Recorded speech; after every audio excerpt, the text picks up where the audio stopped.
Engineer sir, నేను కూడా మీలాగే ఇంజనీర్ అవ్వాలనుకుంటున్నాను సార్. అవునా? ఇంజనీర్ అవ్వాలంటే ఏం చదవాలి సార్? ఎంబీబీఎస్ చదవాలా? అవునా?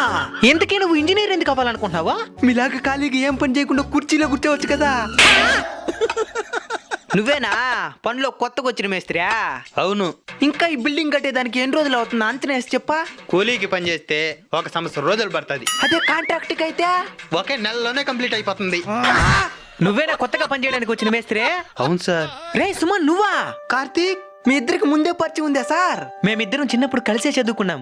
వీడు నాకంటే బాగా చదివేవాడు.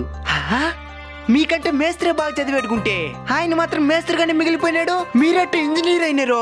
ఒక యాక్సిడెంట్ లో మా నాన్న వాళ్ళ నాన్న ఇద్దరూ చనిపోయారు. ఆ తర్వాత డబ్బు లేని కారణంగా సుమన్ వాళ్ళ అమ్మ వాడిని చదువు మానిపించేసింది. మరి మీరెట్ట చదువుకున్నారు? మా నాన్న మా భవిష్యత్తు గురించి ఆలోచించి ముందే టర్మ్ ఇన్సూరెన్స్ తీసుకుని ఉన్నారు. ఆయన చనిపోయిన తర్వాత టర్మ్ ఇన్సూరెన్స్ డబ్బులు వచ్చాయి. ఆ